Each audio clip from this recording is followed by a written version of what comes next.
नमस्कार दिल्ली, मैं राजेश कपूर आपका कैपिटल वन स्टूडियोज़ में बहुत बहुत स्वागत करता हूँ। हम लोग इस कोशिश में लगे रहते हैं कि कैसे आपके सामने नई नई चीज़ों को लेके आते रहें, कहाँ से ढूंढें ऐसे ख़जानों को जो आपके सामने हम रख सकें और आपको आकर्षित हम लोग अपनी तरफ कर सकें। असल में आकर्षित हम आपको नहीं करना चाहते, आकर्षण हम उसमें दिखाना चाहते हैं जो हम आपके सामने पेश करते हैं।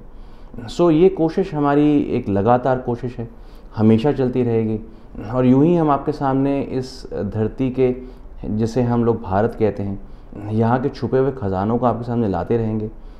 जो मैं आज वर्ड ख़जाना यूज़ कर रहा हूँ वो ख़ास तौर पे यूज़ कर रहा हूँ बिकॉज़ हमारी इस धरती ने कुछ ऐसी धरोहर हमें दे रखी है जिसे हम वेद कहते हैं, जिसे हम पुरातन ज्ञान कहते हैं। उस पुरातन ज्ञान के ऊपर बहुत कम लोगों ने कुछ पकड़ हासिल करी है। जी हाँ, ऐसे ही एक व्यक्तित्व को मैं इस स्टूडियो के अंदर आपसे रूबरू कराने के लिए लेके आया हूँ, जिसने इस पुरातन ज्ञान का पकड़ अपने हाथों से बहुत मजबूती से कर रखा है। उनका नाम है श्री विवेक गुप्ता। विवेक गुप्ता जी, आपका हमारे कैपिटल वन स्टूडियोज़ में बहुत बहुत स्वागत है। धन्यवाद जी। सर, आपने बताया कि एक रिलीजियस और ये कहें कि एक हम लोग स्पिरिचुअल बेंट ऑफ माइंड से एक संस्था को चलाते हैं जी, तो बिल्कुल। कुछ बताएं सर उसके बारे में दर्शकों को। जो हम संस्था चलाते हैं उसके अंदर हम आप उसको स्पिरिचुअल वे से ही कह सकते हैं, बीइंग कि लोगों की जितनी ज़्यादा से ज़्यादा मदद हो सके उसके अंदर। और हमारा तरीका ये है कि एक 5 डायमेंशनल वे ऑफ लाइफ है जिसके ऊपर हम काम करते हैं। वो 5 डायमेंशनल वे ऑफ लाइफ इस तरीके से कह सकते हैं कि जो हमारी इटसेल्फ लाइफ जो हम जी रहे हैं वो डिफरेंट डायमेंशंस में जीते हैं। फिजिकल बॉडी की डायमेंशन में जीते हैं जो फिजिकल बॉडी है, मेंटल जो बॉडी हमारी वो मेंटल डायमेंशन है, एनर्जी फील्ड हमारे चारों तरफ रहता है वो एनर्जी डायमेंशन है। जिस एनवायरनमेंट में हम रहते हैं वो एक डिफरेंट डायमेंशन है कि वो एनवायरनमेंट एक हमारे लिए डायमेंशन क्रिएट करता है। फिर जितनी भी प्लेनेटरी पोजीशंस हैं, जो प्लैनेट्स जहाँ जहाँ चल रहे हैं, क्योंकि हम धरती पे रहते हैं, चारों तरफ हमारे सूर्य है, शुक्र है, बुध है, जितने भी प्लैनेट्स हैं हमारे, सब हमारे चारों तरफ घूमते हैं। सबकी अपनी अपनी एक एनर्जी फील्ड है जो हमारी तरफ आ रही है, ऊपर से हमारी तरफ नीचे की ओर आ रही है, वो एक अलग डायमेंशन है। तो इन 5 डायमेंशंस को आपस में जोड़कर अलग अलग तरीके से हर एक डायमेंशन को हम अगर ठीक करें और मदद करें किसी की, कि हर एक डायमेंशन में उसके साथ काम किया जा सके, वो किसी भी व्यक्ति को बहुत जल्दी किसी भी प्रॉब्लम से एक आसान तरीके से बाहर लेके आ सकता है। सर, अगर मैं ठीक समझा हूँ तो शायद आप कुछ ग्रहों की बात कर रहे हैं जी, जैसे हम लोग ग्रह दशा भी कहते हैं जी। और ये एक ऐसा ज्ञान है जिसमें जो हम लोग जन्म पत्रियाँ दिखाते हैं जी, अपनी, जी। शायद उनसे कुछ रिलेटेड है एस्ट्रोलॉजी से। तो ये सब जो बातें हैं वो हम लोगों ने समझी हैं, देखी हैं, हम लोगों ने फील भी करी हैं कि हाँ इनका असर होता है। लेकिन मैं जहाँ तक आपको समझ पाया हूँ वहाँ से ये चीज़ें कहीं और ऊपर जाती हैं। जैसे फॉर एग्जांपल आप उन एनर्जीज़ को ना सिर्फ पहचानते हैं बल्कि उन एनर्जीज़ को यूज़ करना भी जानते हैं जी, जिनसे आप दूसरों को मदद करते हैं। जी, वो जी। सर उस बारे में कुछ बताएं। मैं आपको बताता हूँ सर। थोड़ा सा ये बताता हूँ कि मैंने शुरुआत कहाँ से करी। 10 साल पहले मैंने शुरुआत करी क्लिनिकल हिप्नोसिस से। क्लिनिकल हिप्नोसिस एक ज़रिया है जिसमें हम गाइडेड तरीके से किसी भी व्यक्ति को हिप्नोटिक स्टेट में लेके जाते हैं, जहाँ पर जो माइंड है वो एक ऐसी स्टेट में होता है, ना तो सोया होता है पूरी तरह, ना जागा होता है। उस स्टेट में जो मन के अंदर जितनी भी दबी हुई भावनाएं हैं या मन के अंदर दबी हुई जितनी भी विचार हैं उनके साथ काम किया जाता है, जिससे कि वो भावनाओं को, अगर कोई नेगेटिविटी क्रिएट हो रही है उनको वहाँ से अलग करें और कोई अच्छी भावनाओं को वहाँ पर रखकर पॉजिटिविटी क्रिएट करें। आप इस पूरा संसार जानता है सब कुछ एनर्जी है इस वर्ल्ड में। ये कप को भी अगर हम लास्ट में तोड़ते चले जाएं कुछ नहीं मिलेगा, लास्ट में एनर्जी मिलेगी। Everything works on energy. इसी फील्ड को मैंने सीखने के लिए रेकी सीखी, जो कि एक जापानीज़ आर्ट है, जापानीज़ थेरेपी है। रेकी एक जापानीज़ वर्ड है जिसमें रे का मतलब है यूनिवर्स, की का मतलब है एनर्जी। एनर्जी पूरे यूनिवर्स में चारों तरफ एनर्जी और कुछ नहीं है। बस उस यूनिवर्सल एनर्जी को चैनलाइज करना आना चाहिए। वो हमें सिखाया गया है, हमें उस चीज़ का ज्ञान दिया गया है, हमें ट्यून किया गया है उस चीज़ के लिए। हम उस यूनिवर्सल एनर्जी को पहचानते हैं, समझते हैं, देखते हैं। जैसे आप मेरे सामने बैठे हैं, मैं आपको फिजिकली देख पा रहा हूँ, साथ में आपकी ऑरा को भी मैं ठीक से देख पा रहा हूँ कि ऑरा कितनी ठीक से चल रही है, कितना उसमें डिफेक्ट है, क्या है, वो ठीक से मैं समझ सकता हूँ उस चीज़ को, क्योंकि वो हमें सिखाया गया है करना। और उसी तरीके से हम यूनिवर्स से एनर्जी लेके, और अगर कोई ऐसी चीज़ है जो कि एनर्जी से ठीक की जा सकती है और एनर्जी फील्ड को हम ठीक कर सकें, ऑरा को ठीक कर सकें, उसमें हम एनर्जी के ज़रिए उसको हम ठीक करते हैं। वैसे एक इससे लीक से हट के थोड़ी बात कर रहा हूँ आपसे। आइंस्टाइन ने एक बार कहा था, the sum total of all energy is zero. So यानी कि सभी दुनिया की एनर्जीज़ को अगर हम जोड़ लें, या फिर यूँ कहें कि जो एनर्जी की शुरुआत है वो भी शून्य से होती है और अंत भी शून्य में होता है। सो ये जो एनर्जीज़ में आप चैनलाइज करने की बात करते हैं जी, तो दैट मीन्स कोई ना कोई हम लोग एक इमेजिनरी एक सर्कल, अगर हम लोग सोच लें कि एनर्जी का एक फील्ड चल रहा है, तो उस फील्ड को मैनेज आप करते हैं। उस फील्ड के अंदर जो डिफॉर्मिटी हो जाती है अक्सर, जैसे देखिए हम कैमरा के सामने बैठे हैं, लाइट्स हमारे तरफ आ रही हैं जी। ये लाइट्स की जो हीट है, आजकल तो साइंस बहुत एडवांस हो गया है।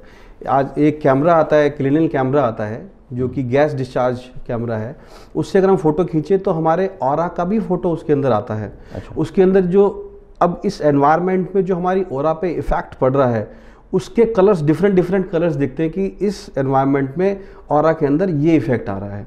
अब मुझे उस इफेक्ट को, अगर वो नेगेटिविटी क्रिएट कर रहा है, तो उस इफेक्ट को देखकर उसको पॉजिटिव वे में चैनलाइज करना है। अगर तो वो पॉजिटिव है तो ठीक है, उसमें कोई ज़रूरत ही नहीं है हमें। जैसे आप देखिए, कहीं हम मंदिर क्यों जाते हैं, दो चीज़ें होती हैं, एक तो हमारी भावना होती है, दूसरा मंदिर से हमें कुछ पॉजिटिव एनवायरनमेंट, कुछ पॉजिटिव एनर्जीज फील्ड हमें मिलते हैं, इसलिए हम मंदिर जाते हैं। और कुछ जगहें ऐसी होती हैं, आप डिस्कोथेक चले जाइए, 2 मिनट में आपका सारा का सारा एनर्जी फील्ड बिगड़ जाता है। अब जैसे पानी है, पानी के अंदर एनर्जी को सेंस करने की सबसे ज़्यादा तेज ताकत है।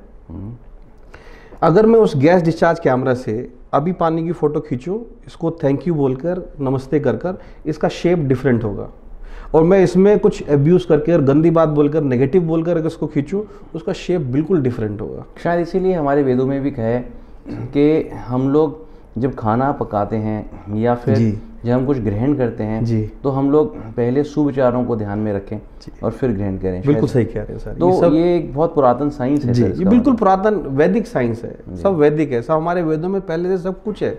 ये सारा का सारा वहीं पे ऑलरेडी है, बस क्या है कि हमें पढ़ना नहीं आता, प्रेजेंट करने का तरीका डिफरेंट हमें, हाँ, प्रेजेंट करने के डिफरेंट तरीके हो जाते हैं। बाहर रिसर्च होती है, उन पर प्रेजेंट होकर फिर हमारे यहाँ आती है, हम उसको फिर प्रेजेंट करते हैं। चलिए सर, इस बारे ये तो टॉपिक एक ऐसा है जो कि मतलब एक बहुत वास्ट फील्ड भी है अपने आप में जी, और घंटों ही इस पर बहस भी हो सकती है। लेकिन अगर मैं आपसे ये जानना चाहूँ कि किस तरीके से आप इसका इस्तेमाल करते हैं, या किन किन चीज़ों के ऊपर, किन किन बीमारियों को अगर मैं शब्द यूज़ करूँ तो क्या ठीक रहेगा? हाँ, कर सकते हैं। तो बीमारियाँ कौन कौन सी इससे दूर हो सकती हैं, वो, और क्या क्या आपने अभी तक किया?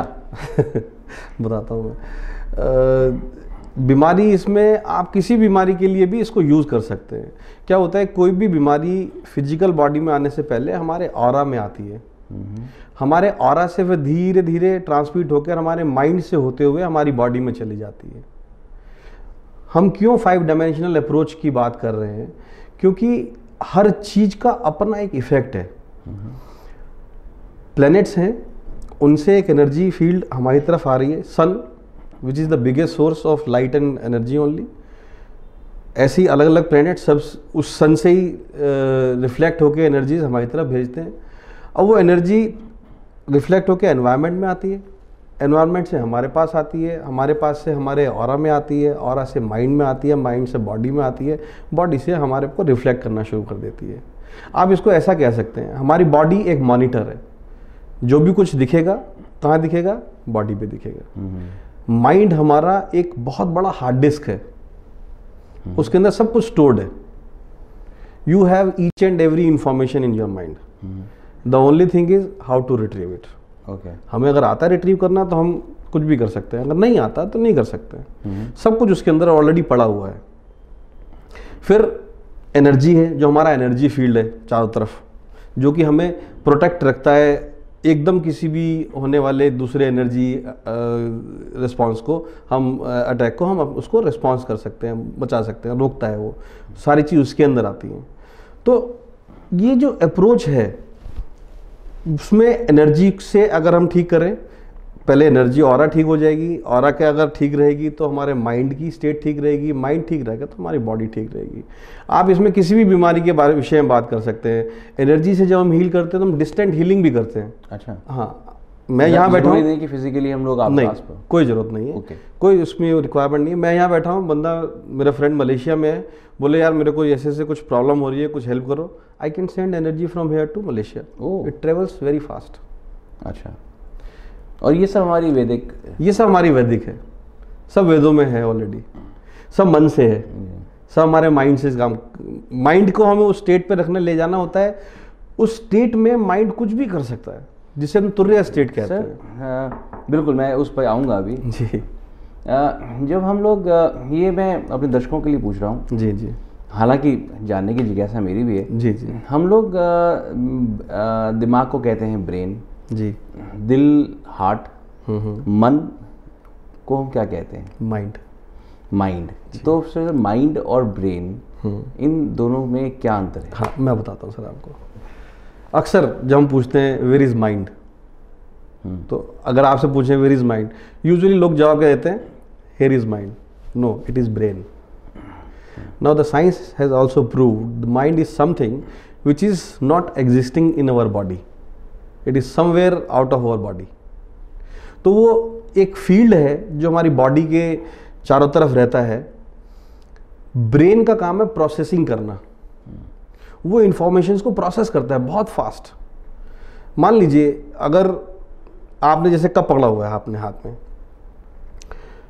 हम सब अलग अलग लैंग्वेज बोलते हैं। पंजाबी में इसको कहेंगे कप फड़ा हुआ है, बंगला में कुछ और कहेंगे, हिंदी में कहेंगे आपने कप पकड़ा हुआ है, इंग्लिश में कहेंगे you are holding this cup. Different different language, different meanings and different words. ये इन्फॉर्मेशन कहाँ से आ रही है? कब पकड़ा हुआ है, हमारे ब्रेन में प्रोसेस हो रहा है कि कब सिप करने जाना है, कब सिप नहीं करना है। ये ब्रेन इन्फॉर्मेशन हमारे बॉडी को दे रहा है। इन्फॉर्मेशन ले कहाँ से रहा है? माइंड से ले रहा है। अच्छा, इसमें अब क्या है? पीने के लिए कुछ है, क्या वो पीने लायक है? अगर ये पीने लायक है तो आपके माइंड से इन्फॉर्मेशन चेक होकर ब्रेन प्रोसेस कर रहा है, आपके हाथ को इन्फॉर्मेशन दे रहा है, हाथ उठेगा, आपके मुंह में जाएगा, वापस नीचे आ जाएगा। अगर ये पीने लायक नहीं है, आपको पसंद नहीं है, तो आप इसको कभी नहीं उठाओगे। इसका मतलब सिंपल सी लैंग्वेज में यदि मैं अपने दर्शकों से इस समय बात करूं, तो mind is logical and brain is physical. So ये मैं ठीक से डिफाइन कर पाया? थोड़ा सा मैं इसमें आपको करेक्ट करता हूँ, आप ठीक कह रहे हैं। जी जी, थोड़ा सा बस एक करेक्शन है। माइंड के अपने दो पार्ट हैं। माइंड का एक पार्ट है कॉन्शियस लेवल, एक है सबकॉन्शियस लेवल। जो कॉन्शियस लेवल है वो कंप्लीटली लॉजिकल है, it works completely in logical things. जितनी भी आपकी लैंग्वेज, जितनी भी रूल्स, इन्फॉर्मेशंस, जो इनिशियल इन्फॉर्मेशंस है, जो भी जैसे आप मुझे सुन रहे हो, देख रहे हो, आपको कुछ फ्रेग्रेंस भी आती होगी, आप बैठे हुए हो तो जो फीलिंग है, फीलिंग ऑफ प्रेशर है, वो सब कहाँ स्टोर हो रहा है? इमीडिएट लेवल पर, कॉन्शियस लेवल पे स्टोर हो रहा है। बाद में जब आप रिलैक्स करोगे, थोड़ा आंख बंद करोगे, it will start going to your subconscious level. Subconscious level पे जाके वो स्टोर होना शुरू हो जाएगा। सबकॉन्शियस लेवल पे माइंड में इंफॉर्मेशन ब्रेक हो जाती है। जैसे कंप्यूटर है अपना, कंप्यूटर बनाया ही इसी तरीके से इंसान ने। बाइनरी लैंग्वेज में इंफॉर्मेशन ब्रेक हो जाती है। पेन एंड प्लेजर, अगर आपको किसी चीज़ से पेन है तो आप उसको दोबारा नहीं करोगे, अगर प्लेजर है तो आप दोबारा बार बार करोगे। If I am feeling pleasure to having this green tea, तो I will take again and again and again. If I feel you know it's not good for me, और ये मेरे माइंड में स्टोर हो गया, so I will not do it again. वो subconscious level से brain connect रहता है, आप कह सकते हैं एनर्जी लेवल पर, क्योंकि जो माइंड एनर्जी लेवल पे कनेक्टेड रहता है through our heart, through our naval. Yes, उससे कनेक्ट होने के बाद ब्रेन से इंफॉर्मेशन जाती है थ्रू माइंड से ब्रेन में, ब्रेन से बॉडी में, फिर बॉडी से ब्रेन में, ब्रेन से माइंड में। वो एक कंटिन्यूस सर्किल है, ये चलता रहता है, इधर से उधर, उधर से उधर इंफॉर्मेशन ट्रांसफर होती रहती है। सर जैसे अभी हम लोगों ने बात करी लॉजिकल माइंड की और तो ये जैसे स्थूल और सूक्ष्म की हम लोग हिंदी में, मैं अपने दर्शकों का, क्योंकि ज़्यादातर हमारी जेंट्री जो देखती है कुछ हिंदी भाषी ज़्यादा हैं, सो स्थूल और सूक्ष्म, जो अभी हम लॉजिकल माइंड की बात करते हैं वो सूक्ष्म के अंदर आता है जी। सो यहाँ से मैं उसी शब्द के ऊपर आने वाला हूँ, तुरीय जी जी। सो ये हमारे वेदों शास्त्रों के अंदर इस अवस्था के बारे में बताया गया है जहाँ आप अपनी सब कॉन्शियस को कहीं जाकर जो है मिलते हैं जी, और वहाँ से आप उसको पहचान कर उसके साथ में समन्वय बनाते हैं, अपने माइंड के साथ में उसको जोड़ लेते हैं। सो एक इस अवस्था के बारे में जानेंगे सर आपसे, और हमारे अध्यात्म के अंदर जो है उसके आगे तुरीयातीत अवस्था भी बताई गई। जी जी। सो ये दो अवस्थाओं के बारे में सर ज़रूर बताएं हमारे दर्शकों को। देखिए, तुर्य अवस्था एक ऐसी अवस्था है जब मन जब ना बिल्कुल सोया होता है ना जागा होता है। इसको आप ऐसे कैसे उसको उसी को तुर्य अवस्था कहते हैं। अवस्थाएं 4 किस्म की अवस्थाएं हैं, जागी हुई अवस्था, सोई हुई अवस्था, एक जो तीसरी चौथी किस्म की अवस्था है तुर्य जो उसमें आती है। एक बिल्कुल तुर्यातीत जब हम चले जाते हैं, ना बिल्कुल कंप्लीटली सो जाते हैं, वो एक अवस्था होती है। तुर्य अवस्था के अंदर ना हम जागे होते हैं ना सोए होते हैं। इसको अगर मैं थोड़ा सा साइंटिफिक तरीके से आपको बताऊं, जो माइंड की लैंग्वेज में बताऊं, वो एक ऐसी चीज़ होती है जैसे अभी हमारे अंदर बहुत सारे काम ऐसे हो रहे हैं जो हम सोच नहीं रहे हैं करने के लिए, ठीक है। जैसे हमारा ब्लड फ्लो कर रहा है, हार्ट पंप कर रहा है, आंखें देख रही हैं, कान सुन रहे हैं, शरीर महसूस कर रहा है। ये सब काम कहाँ से हो रहे हैं? ये सब काम सबकॉन्शियस लेवल पे होते हैं। ऐसे बहुत सारे काम है जो सब सांस चल रही है, हमें सोचना नहीं पड़ता। ईश्वर ने हमें इतना वो दिया कि अगर हम सोच के सांस लेते तो पता नहीं कितना जी पाते हैं। हमें सोचना नहीं पड़ता कि सांस लेनी है। हम इतने सारे काम जो है केवल सबकॉन्शियस लेवल पे चल रहे हैं। कॉन्शियस लेवल पे हमने डेवलपमेंट खुद किया है। अगर हम प्राचीन मानव की बात करें तो केवल सबकॉन्शियस लेवल था, कोई कॉन्शियस डेवलपमेंट नहीं था। आदमी कहीं भी सोता था, कहीं भी बैठता था, कुछ भी खाता था, कहीं भी अपना नित्य कर्म करता था, कुछ भी करता था आदमी। धीरे धीरे धीरे धीरे इंसान ने सोसाइटी में रहना शुरू किया, साथ मिल के रहना शुरू किया। उसने कुछ साथ रहने के कुछ नियम बनाने शुरू कर दिए, नियम बनाने शुरू कर दिए। फिर कुछ चीज़ें उसे अच्छी लगने लगी, कुछ बुरी लगने लगी, उस चीज़ पे नियम बनाने शुरू कर दिए। इस तरीके से धीरे धीरे धीरे धीरे इतने कई करोड़ों साल में हमारे कॉन्शियस लेवल माइंड का डेवलपमेंट हुआ है। हम जब भी जागे होते हैं, ज़्यादातर हम जितनी भी इंफॉर्मेशंस हैं जो आउटर वर्ल्ड से आ रही हैं, वो सारी कॉन्शियस लेवल पे स्टोर होने चली जाती हैं, जैसे मैंने अभी थोड़ी देर पहले भी बताया था आपको। अब इस स्टेट को, इस इंफॉर्मेशन को सबकॉन्शियस में जानने के लिए एक बीच में एक बहुत हल्का सा एक और माइंड है जिसे हम क्रिटिकल माइंड कहते हैं, जो कि इमीडिएट इफेक्ट ना क्रिएट हो सके हमारी लाइफ के अंदर, वो उसको ब्लॉक करके रखता है।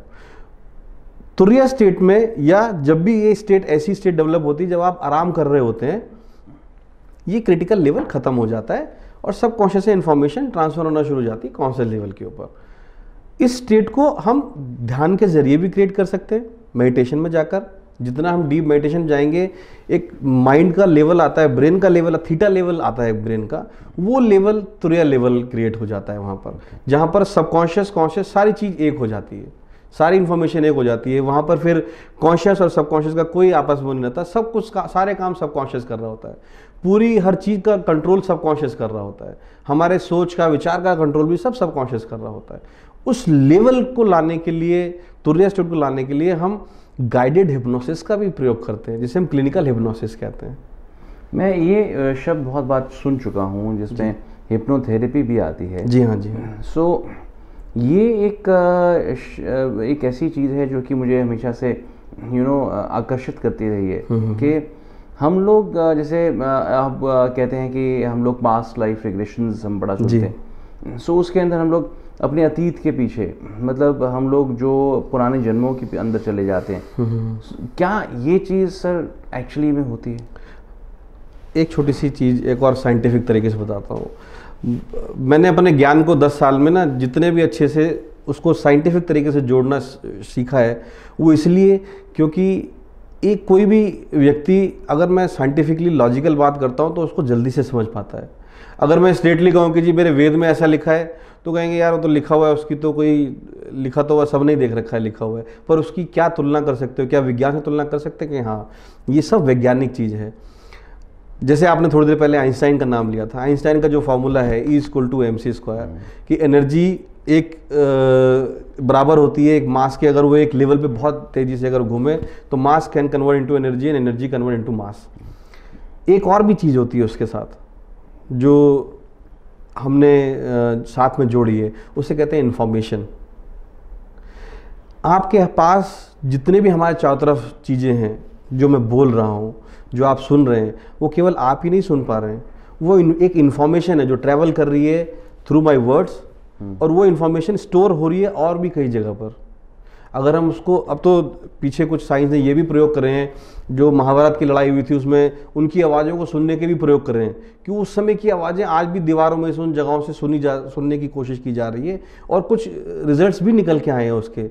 तो इन्फॉर्मेशन हर जगह कहीं ना कहीं स्टोर होती चली जाती है। ऐसे ही जैसे अगर हम पास्ट लाइफ की बात करते हैं, जब व्यक्ति शरीर छोड़ता है, शरीर छोड़ते वक्त एक सूक्ष्म रूप से एक आत्मा है, वो आत्मा जितनी भी इन्फॉर्मेशन माइंड की उसने पूरे जीवन में ली है वो इन्फॉर्मेशन लेके चली जाती है।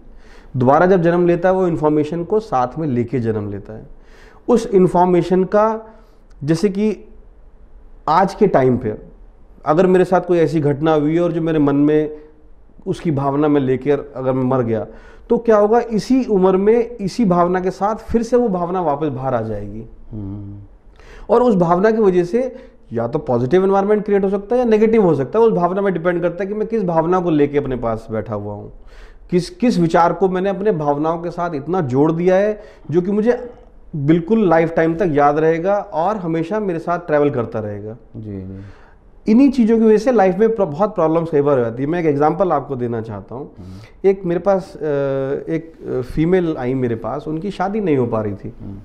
वो पहले तो उनकी उम्र हो गई थी कोई लगभग 33 साल की। पहले तो वो खुद ही के अपने शादियों को रिजेक्ट करती चली गई कि मुझे नहीं करनी, मुझे नहीं करनी।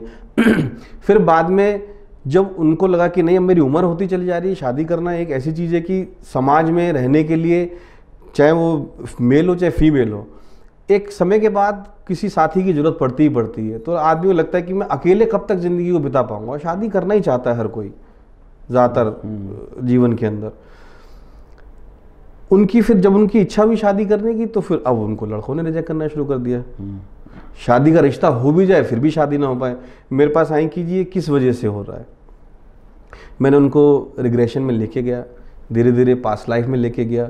पास्ट लाइफ में उन्होंने देखा कि उस जीवन में उनके पति, ये उन्होंने पास्ट लाइफ में गई 1930s के टाइम में कहीं, कि उनके जो हस्बैंड हैं वो मेरीन में, शिप में, नेवी में है कहीं। उन दिनों में क्या होता था, जब आदमी शिप पे जाता था तो साल में, 1.5 साल में, 2 साल में एक बार आता था, 2-4 महीने के लिए, फिर चला जाता था। तो उनके दिमाग में, मन में एक बात बैठ गई, marriage is good for nothing. जब उनसे पूछता रहा तो मुझे उन्होंने बताया कि मेरे मन में एक विचार आया है, marriage is good for nothing, और वो इसी विचार के साथ उस जन्म में मर गई। वो विचार, क्योंकि उस समय उनकी शादी की जो एज थी करीबन 24 साल की थी जब ये करा, और बहुत अर्ली एज में फिर उनकी डेथ हो गई। अब जब उनकी दोबारा इस लाइफ में 24 साल की उम्र आई, तो उन्होंने शादी से पीछे भागना शुरू कर दिया, लड़कों को रिजेक्ट करना शुरू कर दिया। फिर जब उनको लगा कि शादी होनी चाहिए, तो शादी, लड़कों ने उनको रिजेक्ट करना शुरू कर दिया, या रिश्ता होके टूटना शुरू हो गया।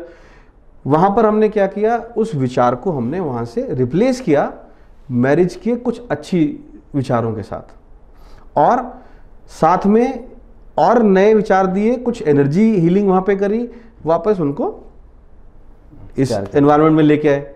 विदिन 3 मंथ्स उनकी शादी हो गई। सर, ये जो आपने अभी वाकया सुनाया जी, ये अपने आप के अंदर इतना मज़ेदार है और मुझे लगता है ऐसे पता नहीं कितने वाकया, बहुत सारे सर, बहुत सारे वाकया होंगे। यहाँ पर सर मैं अपने वेदों की तरफ फिर से मुड़ता हूँ। जी जी। यहाँ हम लोग कहते हैं कि 84 लाख योनियाँ हैं। जी जी। और मनुष्य योनि बड़ी मुश्किल से मिलती है जी। लेकिन जब हम पास्ट लाइफ रिग्रेशनिस्ट से मिलते हैं जी, सो वो कितनी आसानी से हमें 60-65 साल पीछे ले जाते हैं। जी। यहाँ कहीं द्वंद्व है, क्योंकि हमारे अगर वेदों की सुने तो मनुष्य योनि उसको मिली बहुत दुर्लभ तरीके से, आगे जाके पता नहीं कब मिलेगी। लेकिन यहाँ जब हम आपसे बात कर रहे हैं तो ऐसा लगता है लो अभी तो मरे थे फिर जिंदा हो क्या जी। तो मनुष्य योनि तो अभी पीछे छोड़ी, फिर मनुष्य योनि मिल गई। जी जी। सो सर डिफरेंस मैं थोड़ा सा बताता हूँ। This is nothing but the evolution of energy. Soul भी क्या है? सोल अपने आप में एक एनर्जी फॉर्मेशन है। अगर हम वेदों में देखें और अगर आप पुरानी जैसे हमारे 10 अवतार की कथा अगर आपको ध्यान हो तो सबसे पहले जो अवतार हुए वो कच्छप हुए, फिर ऐसे करते करते करते करते मीन अवतार हुए, फिर कच्छप अवतार हुए, फिर वाराह अवतार हुए, बामन अवतार हुए, ऐसे करते करते हमारे कई सारे अवतार हैं। वो कहानी को अगर आप देखोगे ध्यान से वो एवोल्यूशन है, एवोल्यूशन ऑफ आप कह सकते हो एनर्जीज कह सकते हो। कि पहले पानी था चारों तरफ, पानी में मछली आई जो मछली केवल पानी में ही रहती थी, फिर उसका थोड़ा सा एवोल्यूशन हुआ, कछुआ बना जो पानी में भी रह सकता था और धरती पे भी रह सकता था, पेड़ पौधे हुए, पत्थर हुए, हर चीज़ एनर्जी है। सबका अपना अपना काम है अपने इस पूरे एनवायरनमेंट को क्रिएट करने के लिए। उसी के साथ ही एनर्जी का अपना एवोल्यूशन है। वो एनर्जी धीरे धीरे ऊपर की ओर बढ़ रही है। शास्त्रों में यही कहा गया है कि किसी को भी निम्न से निम्न अवस्था से उच्च अवस्था तक जाना है। अब चाहे इसे परमात्मा का खेल कहो, चाहे इसे आप जो मर्जी नाम दे दो, हम इसे कहें तो एवोल्यूशन ऑफ ह्यूमन बीइंग कह लें या एवोल्यूशन ऑफ एनर्जी कह लें, जो मर्जी इसको नाम दे लो। जो समझ में आया मेरे को अपने एक्सपीरियंस से, वो समझ में आया कि हर चीज़ का अपना एवोल्यूशन पीरियड है। वो एक टाइम के बाद, जैसे आपने 84 लाख योनियों की बात की, एक टाइम में कभी वो मछली होता है, कभी वो कीड़ा होता है, कभी वो जानवर होता है, कभी पेड़ होता है, कभी पत्थर भी होता है, कभी करते करते करते करते लास्ट जो योनि है वो इंसान की है। इंसान के बाद भी एक अवस्था होती है जब हमारी आत्मा एक और अवस्था में रहती है जहाँ पर जिसे आई डोंट नो, लोगों को बहुत कम इस बारे में पता होता है। एक स्थान और होता है जहाँ पर आत्मा को भी समय व्यतीत करना पड़ता है, फिर उसके बाद धीरे धीरे फिर उसका और एवोल्यूशन होता है, फिर वो धीरे धीरे फिर परमात्मा में फिर वो लीन हो जाती है। जैसे अगर आपने महाभारत में देखा होगा, जब भगवान विष्णु ने अपना विराट रूप दिखाया तो उसमें रूप में क्या दिखाया, सब उसके अंदर आ रहा है और सब उनके अंदर से बाहर जा रहा है। Everything is coming inside and going inside. वो सब उनके अंदर से जा रहा है, सब उनके अंदर से आ रहा है, वो कुछ भी नहीं है। वो उसका मतलब सिंपल यही है कि एनर्जी कभी खत्म नहीं होती है, वो ट्रांसफॉर्म करती रहती है अपने आप को। बस वो अपने ट्रांसफॉर्म लेवल चेंज करती रहती है। वो निम्न रूप से लेके ऊपर की ओर बढ़ती रहती है। एनर्जी का काम है नीचे से ऊपर की ओर जाना सर, यही केवल एक ट्रांसफॉर्मेशन है। अब उसमें फिर जब इंसान बनता है, जब मनुष्य बनता है, तो मनुष्य एक बार जो जिस लेवल पे आ गया, ये बिल्कुल ऐसे जैसे आप क्लास 2nd से 3rd में आ गए तो वापस आपको क्लास 2nd में नहीं डाला जाएगा, क्योंकि क्लास 2nd आपने पास कर ली, तो हम अगले क्लास में, हाँ आप अगले क्लास में जाओगे, या तो 3rd में रहोगे या अगले क्लास में जाओगे। तो मनुष्य की क्लास बदल जाती है। मनुष्य एक और सबसे ऊपर की क्लास है जो कि इसकी डिफरेंट क्लास है, बहुत उस एनर्जी लेवल की। सर आपका विषय ऐसा है, आपका जो है ज्ञान ऐसा है कि इसे एक बार में अर्जित करना बहुत मुश्किल है और मुश्किल तो क्या असंभव है कि हम लोग ऐसे ज्ञान को प्राप्त कर सकें। जान रहे हैं आपसे, हमारी यही खुशकिस्मती है। लेकिन सर समय जो किसी के लिए रुकता नहीं।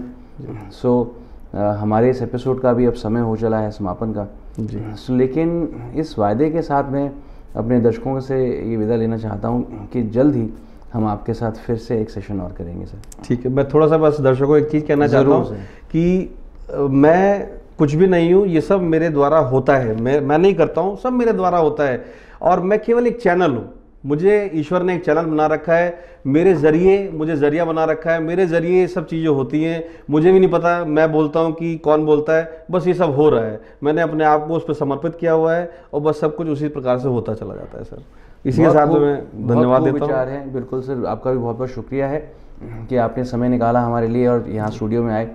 इसी के साथ मैं इस एपिसोड का समापन करता हूँ। जैसे कि इन्होंने कहा विवेक जी ने कि चैनल है और मैं इसको किसी और रूप में लेने वाला हूँ। ये भी एक चैनल है दोस्तों, जहाँ पर हम लोग ऐसी एनर्जीज़ को लगातार आमंत्रित करते रहते हैं आपके उत्साह के लिए, खुद को उत्साहित करने के लिए, और हम चाहते हैं कि इस उत्साह की प्रक्रिया को हम यूं ही जारी रखें। अगर यदि आप भी यही चाहते हैं तो प्लीज़ इस स्क्रीन के ऊपर दिए गए सब्सक्राइब के बटन को प्रेस कर दीजिए और ये प्रक्रिया फिर आप ज़रूर जारी रख पाएंगे।